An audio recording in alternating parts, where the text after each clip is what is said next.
যার বিয়ে তার খোঁজ নেই, পাড়াপড়শির ঘুম নেই।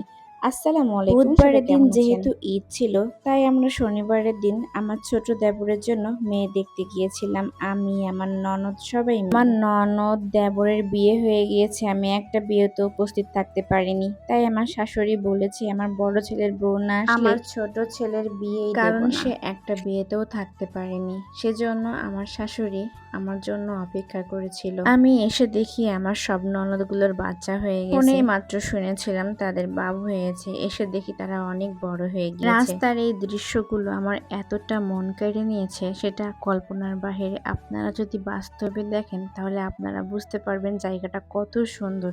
চারিদিকে ঘের, মাঝখান থেকে রাস্তায়, এতটা সুন্দর দৃশ্য আমি আগে কখনো দেখিনি। অনেক আপু এবং ভাইয়ারা বলতে পারেন আপনার শ্বশুর বাড়ি আপনি দেখেননি। হ্যাঁ, আমি দেখেছি, কিন্তু রাস্তাটা অত ভালো ছিল না।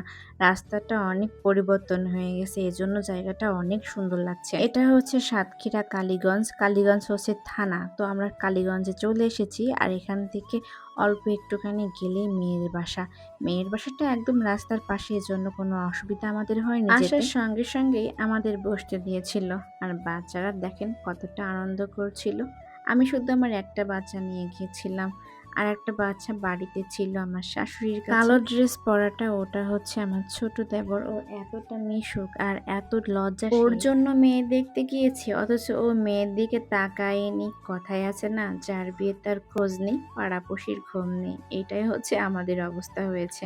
লাল ড্রেস পরাটা এটা হচ্ছে আমার ননদের মেয়ে, খুবই মিশুক আর শান্তশিষ্ট। এই যে আমার ননাস পাশে বসে হাসছে যে আমি ভিডিও করছি সেজন্য। চেয়ারে বসে আছে আমার আর একটা ছোট ননদের মেয়ে। এই যে এতটা চালাক, দেখে বোঝার মতো নেই। বারবার চশমাটা চোখে দিচ্ছিল আর নামাচ্ছিল, আর খুবই হাসছিল।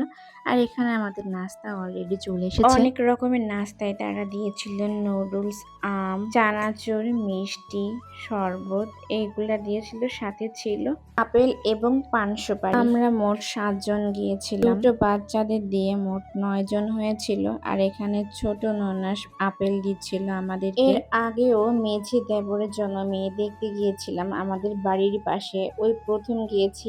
আর আসলাম ছোট দেবরের জন্য মেয়ে দেখতে। অনেকক্ষণ ওয়েট করার পরে মেয়ে চলে আসবে, কিন্তু তার আগে আমরা একটু গল্প করে নিয়েছিলাম কি কি প্রশ্ন করব।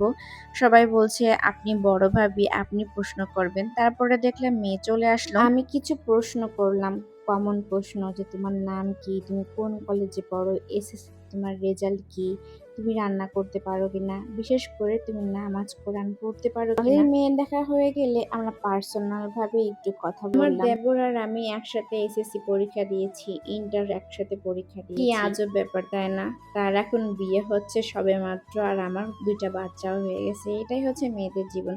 তো কেমন লাগলো ভিডিওটা অবশ্যই কমেন্টে জানাবেন।